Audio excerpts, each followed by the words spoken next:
A MidJourney tutorial, children's book illustrations, a process. I've had a few people ask me how I'd use MidJourney to illustrate children's books with AI. And this would be my process to develop my own unique personal style, develop characters, and get some sort of consistency to build the illustrations, and I'll explain why I do it in this order. And the order is important. Firstly, we're going to create a unique style that we can replicate across our book. So we need to go look for images to use as source material that will be used as ingredients in the mix to create our own unique children's book illustration style.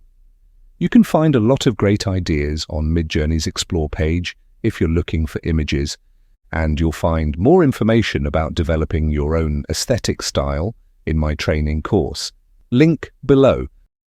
But for this example, I'm going to use some source material which I already have uploaded to MidJourney.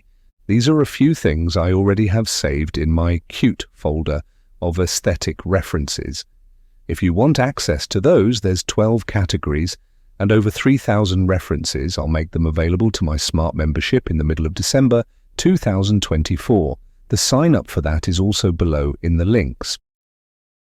So let's have a play with a few of these images and see if we can't find a style we like by remixing them.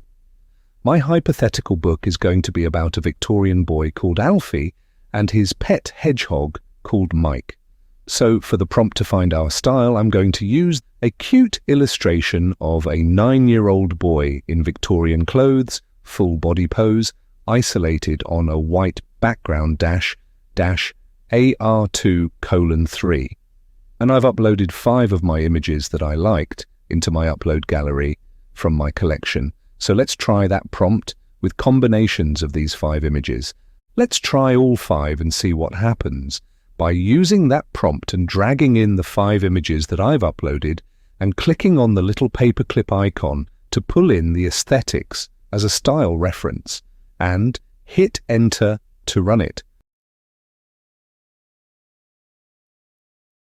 Or we can try any combination of these 5 images. Let's use and remove those 3 and mix these 2 that are left, hit enter and see what happens.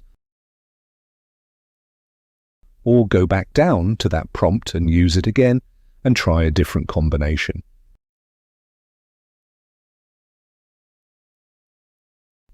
Or let's try another combination. As long as we have great source material to work with, we're good to go.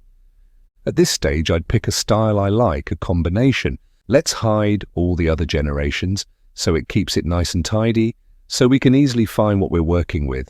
The next thing we need to do is work out how well it works for the hedgehog. So let's use the one we like, and with this combination, we're going to type a new prompt. A cute illustration of a hedgehog, full body pose, isolated on a white background AR2:3. I want to check that this style remix we've come up with works well with our second character. If not, we might have to find a new style. AI is pretty amazing, but it's not 100% magic, so sometimes things simply don't work. So at this stage, I want to explain a few things. Firstly, you'll see that with our hedgehog and our boy, we're not always getting them isolated on a white background, but I somewhat need that for our character references. Because once we settle on a character, we'll be pulling from that image, and we don't want to pull in other elements. And here's the problem with style references. It tries to pull everything in from that image, so we need the cleanest image. And secondly, one of the problems with character referencing in MidJourney 6.1 is that they'll always be wearing the same clothes in all images which use a character references source. There are some fixes for this which we'll come on to later. So let's rerun our boy and hedgehog 5 times to get a nice clean image to work from as our character reference and style. Let's click on Use on our boy image and add to the end of the prompt --R5, which repeats it 5 times. And do the same with the hedgehog. Click on Use and add --R5. And let's select our baseline images we're going to use for the characters. This boy works for me in terms of clothes, so I'm going to right-click and like this. And I like this hedgehog, but I don't like the leaves in the image that it's bringing in from the style reference because it's going to replicate those leaves too in every image we make. Before I go and edit out these leaves, I'm going to hide all the other generations we're not going to use, which will make it easier to concentrate on what we're using. And now let's edit our hedgehog we like and remove those leaves. By right-clicking on it and selecting More and then Editor. And then I'm going to draw over the leaves. Don't worry if you go over the image, just as long as we get all the leaves. And then in the prompt section to the right, I'm going to remove those two style reference images by clicking on the X and then delete the whole prompt and type white ground -- no leaves, hit submit. And then go back to our create page. Bingo, a nice clean image. So now we have our two baseline images to work from. For our characters, we're going to use them to build all our other character images for our pages. Let me show you what I do. So let's drag our hedgehog into the create bar. When it pulls in an image to the create bar, it's always set as image reference, but we actually want it as a character reference and as a style reference. So first click on the little person, which sets this image as a character reference, and then we need to shift and click on the little paperclip too. So you should now have the paperclip and the little person.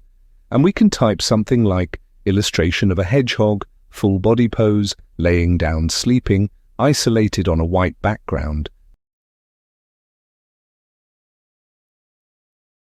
And there we go, a brand new pose for our character, or use and change it to holding a pint of beer.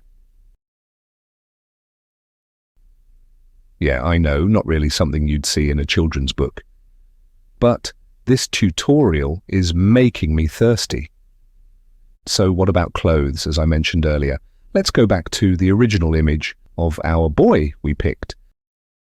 In the same way we cleaned up that hedgehog image and the leaves, let's get rid of the little bird by right-clicking, selecting More, and the editor. Draw over the bird. Remove the two images, remove the whole prompt and type white ground -- no bird. Go back to the create page. We now have a clean image and we want different poses for him. And maybe he's off to bed after a hard day saving his friend. So let's drag it into the create bar, set it as a character reference and also a style reference with the little person, and shift clicking on the paperclip icon. And then just click on the text from the prompt. So it copies that in there, changing the prompt to wearing pajamas and adding aspect ratio 2:3 to the end of the prompt because we want a slightly taller image. You'll see that he's still wearing his daytime clothes. So let's right-click on it, click on More and Editor,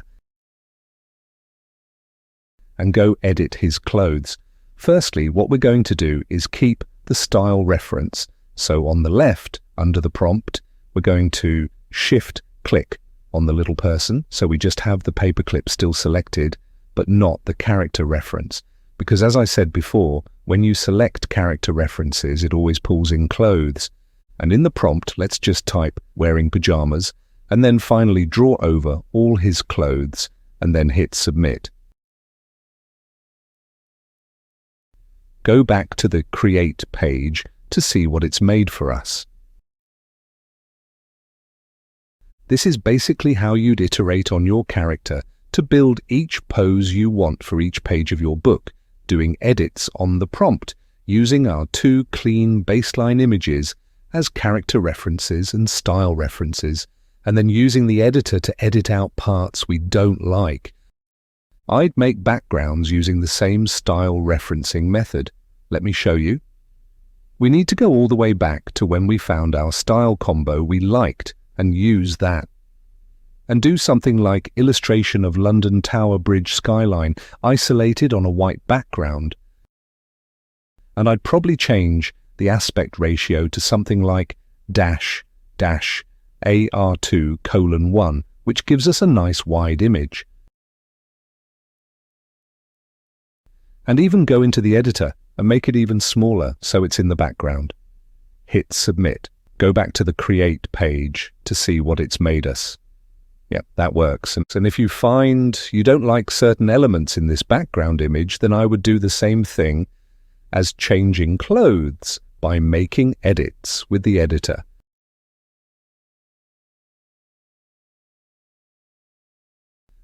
Let me show you one last test just so we can see what would happen if we tried to do this as one single image. Let's drop in all the prompts for both characters, the images as style references and character references in the Tower Bridge background. See, pretty nasty results. That is why we need to create all our elements independently. It gives us perfect control over each part. But it will also help when we come to laying out the text on our pages. MidJourney is great, but for something this complex, it's still very hit and miss. So my advice is to build your elements and then put them together in a good piece of graphic software. There's some links below. But one piece of advice I'd give is use some sort of AI background removal tool to get our foreground character removed from the white behind them. I use the one on FreePix, which is pretty cheap, good and fast.